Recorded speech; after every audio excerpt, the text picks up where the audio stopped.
what separates the Dragon Ball community from the anime community. Why they are two different communities, and why anime fans today are heavily slipping, smoking, and stinking when it comes to anime content, opinions, and literally what actually makes anime quality, what actually makes anime have substance.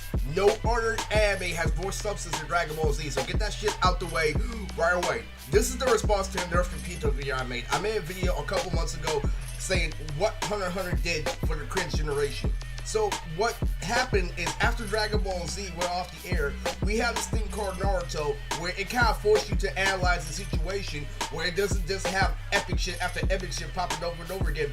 The real reason why that was made was because anime was censored, and it's been censored ever since Dragon Ball Z has been on the air, which is exactly why Super couldn't get away with all the violent stuff that Dragon Ball Z had. And specifically because what happened was, it was a big censor because people kept on imitating Dragon Ball in real life. People kept on getting hurt, so what they had to do is they had to censor anime in order for people to watch it. In order for it to be even translated to America, they had to censor it because of how violent it was. It was a bad impact. But it wasn't just that, it was also American cartoons like the Grim Adventures of Billy and Mandy and so much more. What happened is they stopped putting violence on Cartoon Network for the same reason, which is why we heavily emphasize being up to date with current times with shows like Predator Creek, and we always see heavy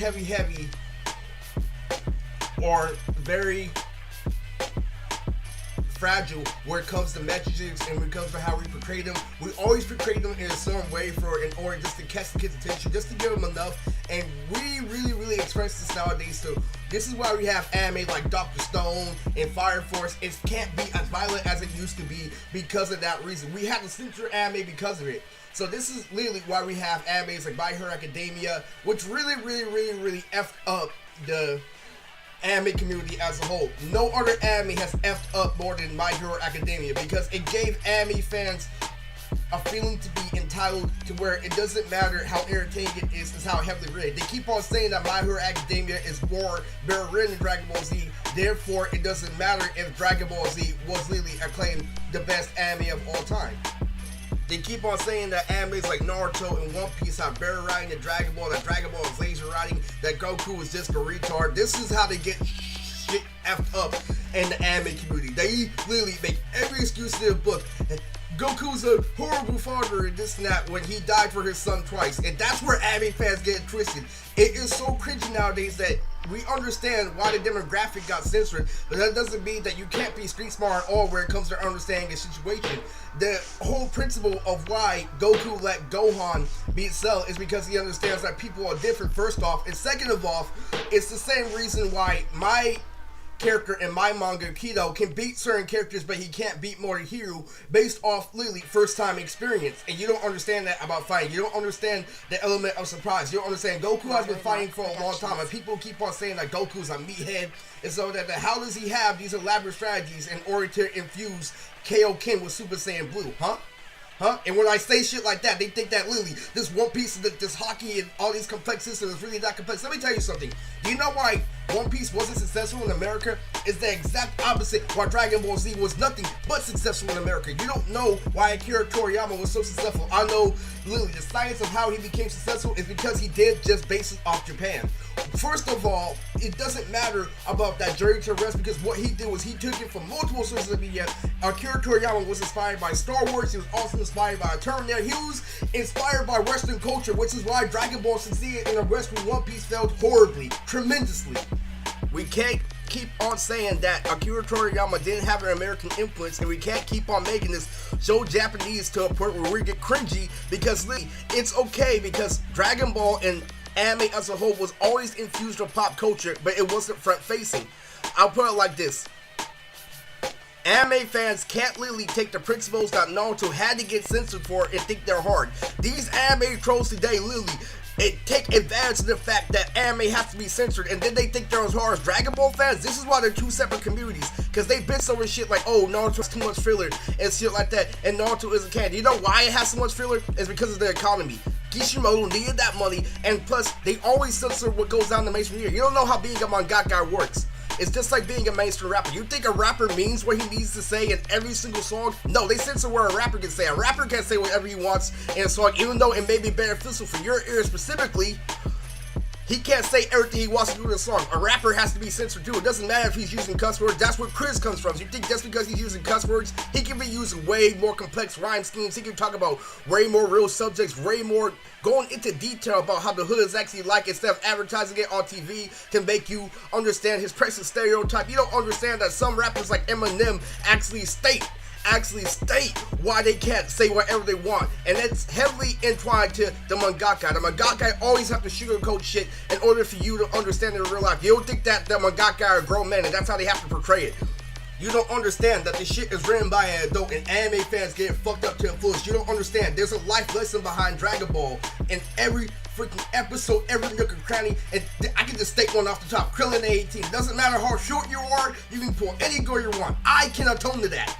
And when I mean atone, I mean you can use me as a reference. I swear, you can't get cringy because Dragon Ball Z was nothing but epicness. And you literally using the cringe factor, oh, it doesn't matter how epic it is, it matters what the writing is. This is why you're truly bred dead. How come when you see me in an anime debate, you always get destroyed?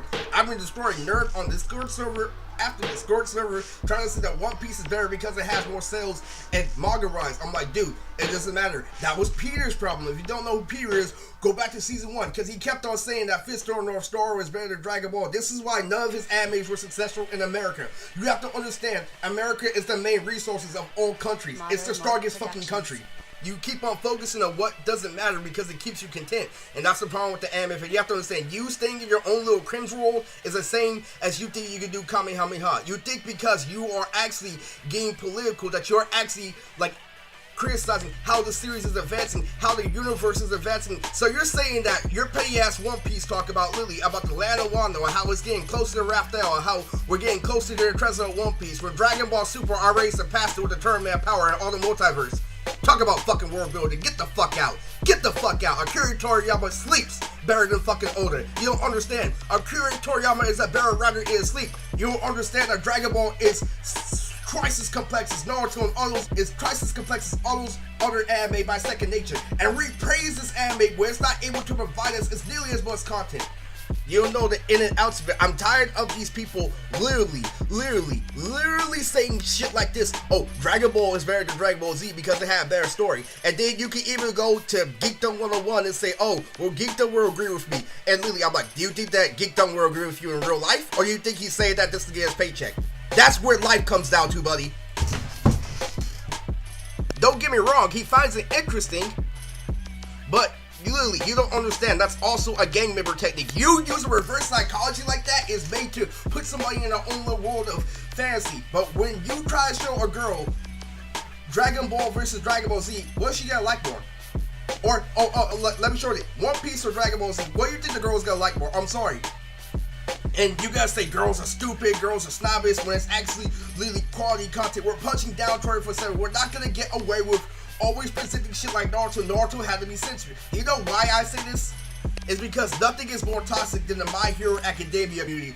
Oh my god, they praise being gay and say that being gay is a part of being an intellectual. No, it's not. Being gay is a mental condition, and everybody knows this. Literally, everybody who literally does the research of what homosexuality actually is. We try to praise homosexuality saying think complex, think outside the box, when really it's, well, you know, back in our OG days, thinking outside the box literally means, oh, you try to get me to experiment? Yeah, literally, you guys are literally infested. You don't know what self-loathing is. We live in a generation of nothing but self-loathing. You think because you're not acting out anime moves that it's better to literally have cringy debates about how the story is progressing, aside of how our fan base is getting more and more dumber and sheltered. You don't understand. We're focusing on the wrong thing.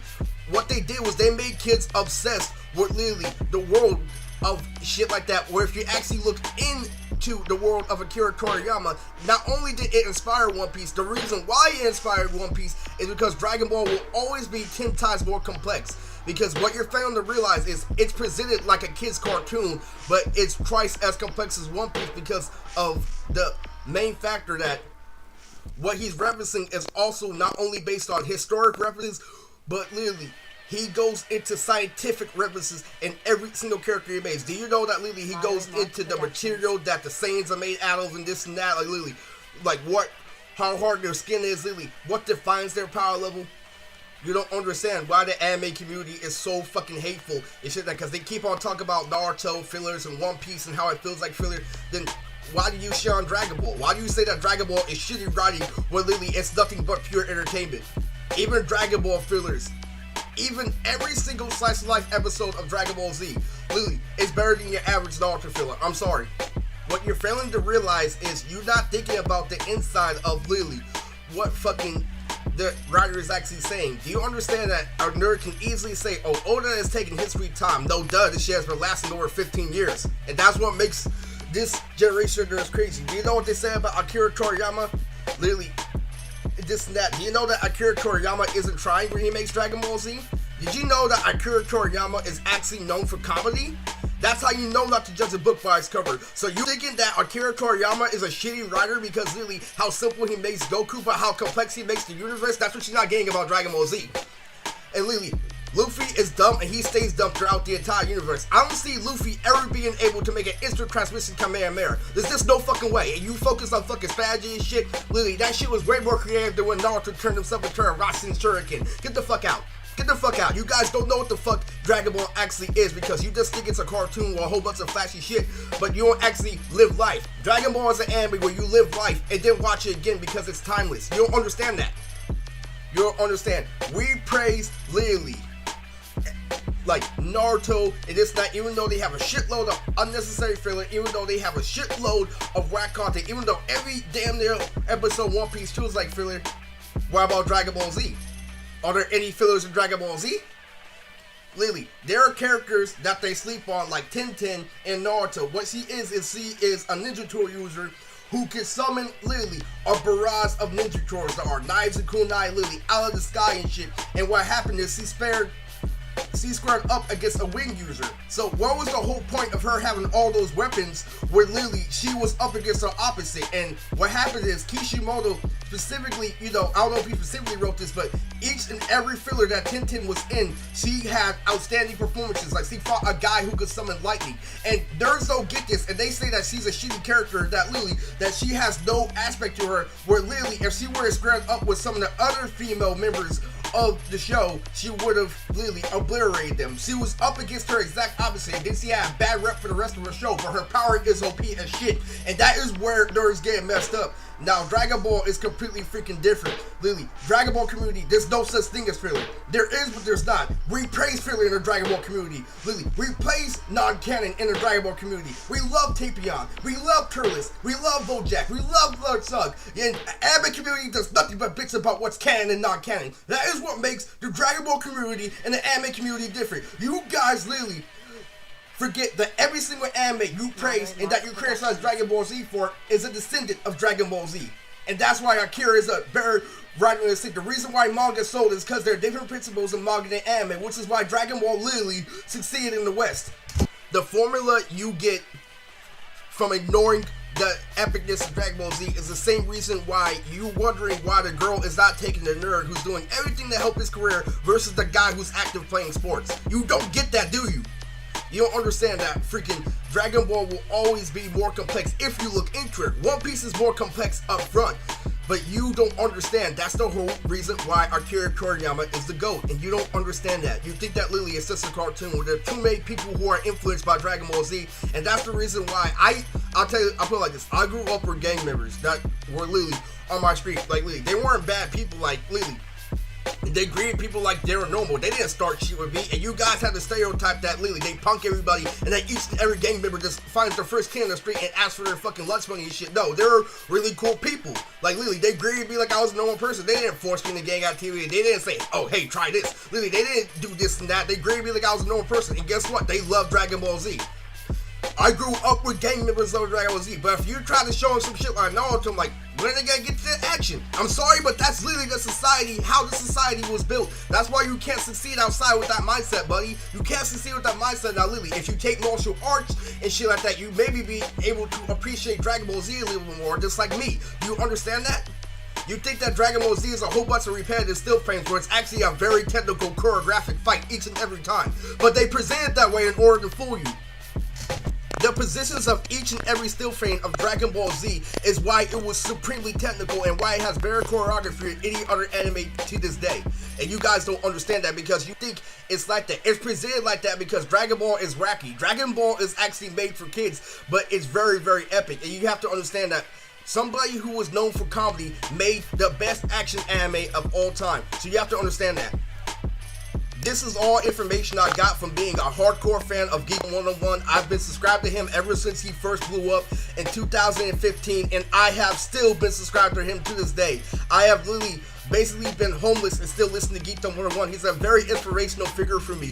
Literally, I was in the hood listening to Geekdom 101 while watching episodes of Dragon Ball Super on my phone. Geekdom really, really inspired me because Geekdom tells you how to get girls too. He doesn't tell you to pretend to be something you're not, but he also tells you to become the best person you can be, and I love Geekdom for that. He is one of my favorite role models of all time. Literally, I really could not look up to anybody more than him. He is the best at the anime community because he is the best at the actual anime community that matters. I love Geekdom 101. This is for anybody who wants to say that literally that writing is better than entertainment when entertainment is a part of writing, and you don't understand that. But we accept it because it's the only thing in the air. That's exactly why we have Dr. Stone, Iruma, why we have, more animes that make you think about shit instead of actually, be all up in your face and stuff like that because you fail to analyze the situation. But Dragon Ball, literally, if you look back at it, what you actually live like is a very, very phenomenal anime. I'm never going to forget the time where literally I got to see my second oldest son and I literally had to protect him from a gang. I only could see him for a little bit, and literally I got the signal that the gang was out to get him, and literally the very first thing that popped in my mind is, okay, it's time for you to go, Goten. I'm never going to forget that. When you live life, you can say that. When you live life, you can breathe that. When you live that, you can actually go back to Dragon Ball Z and say Goku was such an inspirational figure. I fought hard for my family just like him. You nerds will never be able to experience that if all you want to do is live in cringe.